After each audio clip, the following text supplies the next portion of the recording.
Bonjour, c'est Dany, bienvenue sur Brico Matos. Aujourd'hui, on va parler d'une ponceuse excentrique, la PMFS 200 C3. Mais ça sera juste après ça. Lors de ma vidéo sur le ponçage, je vous avais vaguement présenté ça, mais je vous avais pas vraiment dit ce que j'en pense.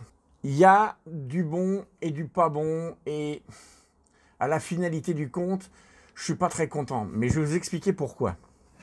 Alors, dans le principe de base, ils ont conçu une ponceuse excentrique, multiplateau. Ils l'appellent multifonction. Moi, j'aurais plutôt tendance à l'appeler multiplateau. Donc, un plateau rectangulaire, un plateau triangulaire, qui sont en mode ponceuse vibrante, et un plateau rond pour être en mode ponceuse excentrique, aléatoire. Dans l'absolu, le multiplateau, ça pourrait être bien si c'était bien conçu. Je reviens juste petit aparté. Il y a Festool qui fait ça super bien. Voilà, la Parkside n'a pas été foutu de faire un truc qui soit vraiment fiable, j'entends. Et je vais vous expliquer exactement pourquoi. Tout commence avec la boîte. Et vous allez voir comment. Alors peut-être que la question pourrait ne pas trop se poser pour quelqu'un qui est en sédentaire, dans un atelier, qui ne sort jamais ses outils. Mais imaginez que demain, vous allez aider un voisin ou un copain, ou quelqu'un, vous n'allez pas trimballer la perceuse comme ça en vrac. C'est pas propre. Moi, j'aime bien, ne serait-ce que pour protéger les outils, même dans l'atelier, de la poussière et de l'humidité éventuelle, bon, de tout ce qui pourrait se passer. J'aime bien quand il y a des boîtes, je trouve ça plus sympa.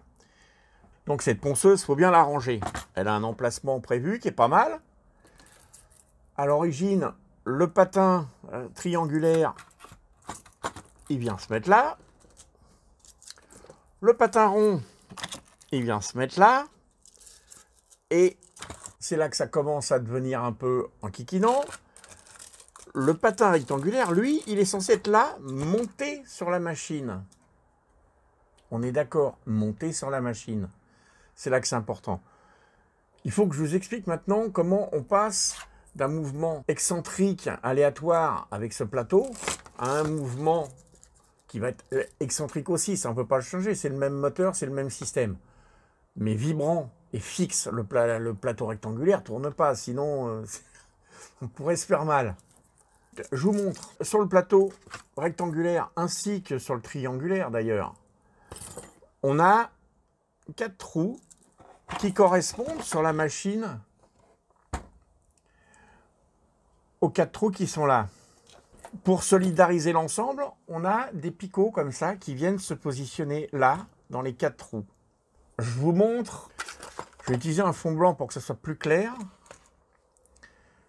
Je vous montre ce picot-là et celui-là. Vous allez voir la différence. Sur celui-là, vous avez des espèces de petites tétines qui permettent de retenir le picot pour pas qu'il se barre. Et là, casser le picot. Alors, petite précision, ces 4 petits picots qui viennent se placer sur notre plateau, ces 4 picots sont fabriqués dans un caoutchouc qui est proche de la consistance d'un pneu de bagnole.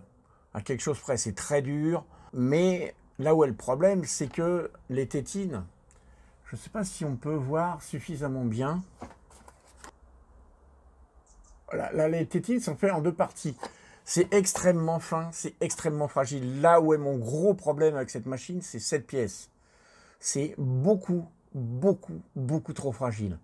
Là, je pense que les gens qui ont conçu ça ont merdé, franchement. Là, il n'y a pas d'autre mot. Ils ont merdé. Ils auraient dû concevoir soit un système avec un écrou coupé au ras du truc, là, percé, mettre un écrou qui est pris dans le caoutchouc, et on viendrait positionner une vis aux endroits spécifiques. Et voilà. Ou alors un système inverse avec un écrou là dans le plateau et un pas de vis qui sort, et on vient serrer le truc. Pourquoi? Parce que ça permet de le démonter. Et pourquoi le démonter souvent? Parce que, une fois de plus, niveau conception, ils ont déconné. Je vous le remonte là maintenant. Pour ranger tout, il faut que les plateaux soient à leur place. À savoir, le plateau rectangulaire monté sur la machine, Le plateau triangulaire, il est là. Si j'ai mes tétines là, qui sont montées dessus, je les mets où? Là, la tétine qui est là, je ne peux plus le ranger, mon plateau. Donc, je ne vais pas les remonter pour vous démontrer le truc, mais là, quand la platine, un truc, le picot d'en bas, il rentre pas. Donc, soit il faut y aller à la Dremel et enlever tout ce qui est à l'intérieur de la boîte et on range les trucs un petit peu en vrac, mais c'est pas la solution. Soit il y a une erreur de montage. La solution, ça serait aussi de se dire, oh, ils sont pétés, on s'en fout, on les colle. Mais si vous les collez, vous pouvez plus ranger les plateaux. Donc, on a compris, on ne peut pas ranger dans la boîte avec les tétons dessus, ce qui veut dire qu'on est obligé de démonter les tétons à chaque fois. Ces tétons-là, c'est ceux qui, d'origine, quand j'ai acheté la machine, étaient montés sur ce plateau. Effectivement, Parkside nous fournit une petite pochette dans laquelle il y a 4 tétines supplémentaires et même 4 vis. Autant les tétines supplémentaires, c'est bien, mais c'est pas suffisant. Autant les vis, on s'en fout complètement. À la limite, dans l'absolu, on enlève 4 vis, on les remonte sur l'autre plateau. C'est les mêmes vis, c'est les mêmes emplacements. Il n'y a aucun problème au niveau des vis. C'est bien d'avoir 4 vis de rab, on ne sait jamais. Mais les tétines, ils auraient dû nous en filer une collection. Parce que ça, premier démontage, ils ont cassé. Alors, je vais quand même tenter de vous montrer le problème. Je ne sais pas si on va bien voir. De ce côté-là, on est bien d'accord qu'il faut monter un truc avec des ergots. Donc, une fois qu'il va être mis en place, clac, les ergots vont passer au travers du plastique. Et ça, c'est censé, la partie plus volumineuse là, est censée retenir l'ergot pour éviter qu'il se barre. De ce côté-là, il n'y a rien. Le trou, il est pile à cet endroit-là. On voit, il n'y a rien. Il n'y a que dalle. On ne peut pas pousser proprement l'ergot. Il faudrait, pour bien faire, qu'avec une petite pointe par l'autre côté, on puisse légèrement l'appuyer dessus, le resserrer pour l'aider à passer proprement sans le casser. Mais ce n'est pas prévu. On ne va pas décoller la semelle, c'est complètement ridicule. Donc il faudrait, pour bien faire, que ces tétons soient démontables vachement facilement et souvent, très souvent. C'est là où est mon problème. Si on suit la logique du constructeur, la manière dont c'est rangé dans la boîte qui est prévue à cet effet, on devrait pouvoir les démonter fréquemment. Je veux ranger mon plateau triangulaire, je ne peux pas, si je ne les démonte pas, je les démonte, je les range dans le petit casier qui est à côté, et je place mon triangulaire dans la boîte. Si je ne peux pas les démonter et qu'ils pètent, le coup d'après, j'ai ça. Et le problème, c'est qu'au bout d'un moment, avec les vibrations, le caoutchouc, il va prendre du jeu. Un jour viendra, vous allez retourner le plateau, les 4 tétons, ils vont se barrer, ça va être un enfer à positionner. Donc, de ce côté-là, cette machine est super mal foutue. Il ne s'agit de pas grand-chose. Là, je lance une idée en l'air, comme ça, je ne sais pas où elle va atterrir, mais on verra bien. Est-ce qu'on ne pourrait pas concevoir un système qui pourrait rattraper ce problème? Soit effectivement imprimer éventuellement des petits tétons comme ça dans un matériau un peu flexible.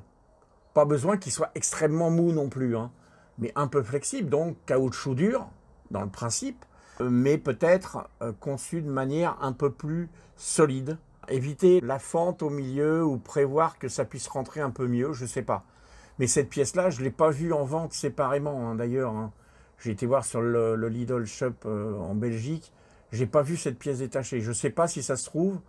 S'il y en a un qui sait où, il a le droit de le dire sur les pages Facebook des fans de Parkside, parce que c'est une pièce que tout le monde va péter à une vitesse grand V. Ou alors, les gens vont dégoupiller la boîte pour se dire je les monte une bonne fois pour toutes. Les plateaux, ils vont flotter dans leurs emplacements. On s'en fout. Si on regarde bien, on peut dégoupiller là, placer le plateau rectangulaire ici. Là, on découpe un peu cette pièce-là et on peut placer cette pièce-là avec les tétines. Soit on modifie la boîte, soit on trouve le moyen de faire quelque chose. Mais là, sur ce coup-là, Parkside, vous avez vraiment pas fait fort. C'est une horreur. Donc là, perso, mauvais point. À tel point que ces deux plateaux-là, je vais les mettre de côté, ils ne vont plus servir.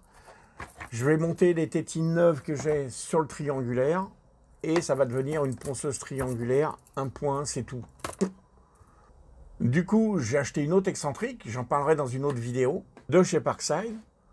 On fera des essais. Pour une fois, je vous ferai le déballage et je vous ferai des essais. Et vous allez voir le niveau d'efficacité. C'est pas si mal pour un outil de cette catégorie-là. Maintenant, au niveau fonctionnement, c'est pas une fusée non plus.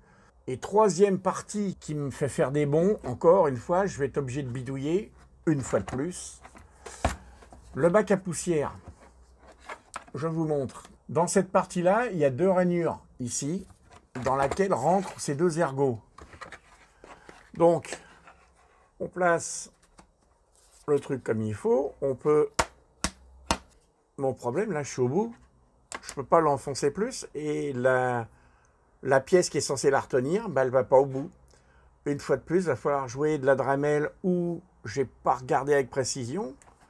Là, de ce côté-là, vous pourrez constater ici que je suis complètement embuté contre la pièce.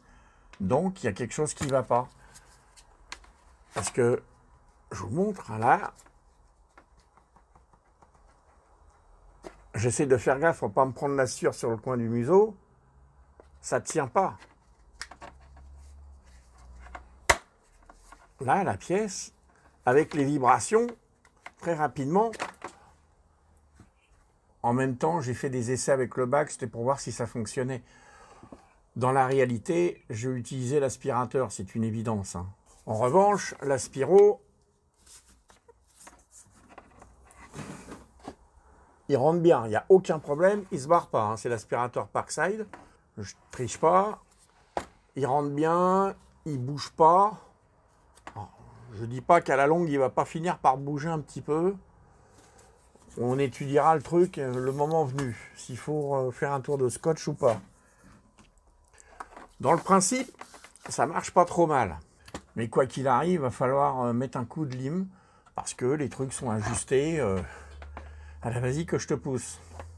Donc voilà, essentiellement, les reproches que je pourrais lui faire. Je suis pas certain que ça soit une machine vraiment très bonne. J'avais fait des tests de niveau sonore. Elle est annoncée pour 77 décibels.